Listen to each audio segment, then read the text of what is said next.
Hi, I'm Oliver age 24 and this is creator content. Too long didn't watch? This video contains a few tips and tricks for getting your first 100 subscribers. First of all, your first 100 subscribers are without a doubt going to be the hardest ones to get. It can be quite demotivating and frustrating, but most people will actually be put off from subscribing to a channel that doesn't already have a decent amount of subscribers. Honestly, it feels like the number of subscribers that you need to be considered a legit channel is growing all of the time. I keep finding channels that I've literally never heard of before and they have millions of subscribers. They just sort of pop up out of nowhere. It can often feel like the big channels just get bigger while the smaller channels really struggle to gain momentum. Don't let that discourage you too much though, because even the most successful channels all started with 0 views and 0 subscribers, so we were all in the same position at some stage or another.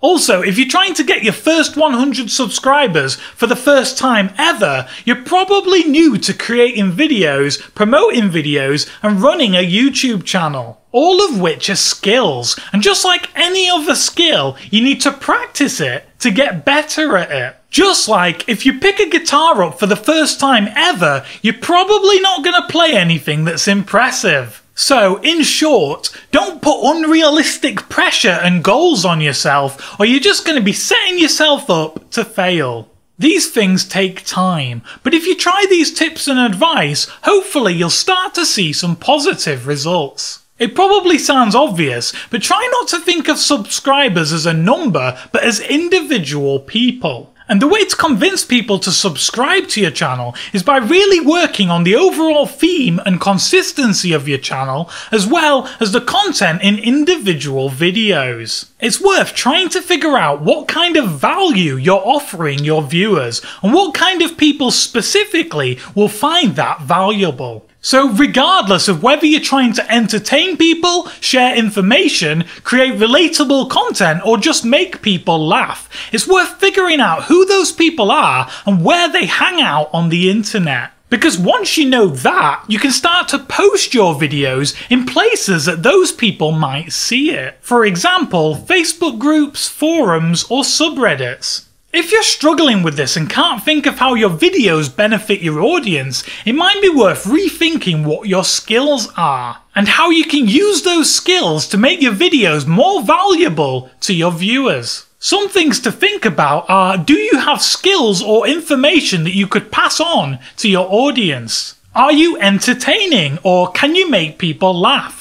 Do you have a unique perspective on things? Whatever it is, as long as you can add value to your videos, people are more likely to subscribe to your channel. Another practical thing that you can do is to take a look at your YouTube channel as if you were somebody else. Can you work out what your channel is about, and can you predict what the next videos will be? Can you tell what you'd get out of the videos, and also when to expect the next one? If you answered no to any of those questions, it might be worth rethinking your channel and trying to find a more consistent schedule, branding, and theme. Next bit of advice is to really think about your thumbnails and titles. Do they look professional, or do they look like they were made by a dog using Microsoft Paint for the first time? I'll do separate videos on thumbnails and titles in the future, but for now just compare them to videos that are successful and have a lot of views. If you notice improvements that you could make, it's definitely worth investing the extra time into making them. If you haven't already, a really easy way to get your first few subscribers is to really pester your friends and family. I know some people are reluctant to tell their friends and family about their channels, but if you do, there's a good chance that they'll be supporting and encouraging. One final tip to try is actually just asking people to subscribe during your videos.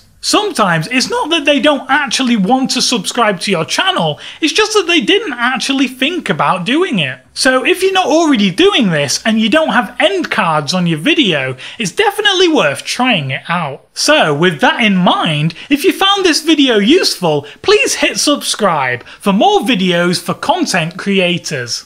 Hit me up in the comments if you've got any questions, suggestions, feedback, or if you want to disagree with anything that I've said in this video. I'd love to hear it. Thanks for watching. Goodbye.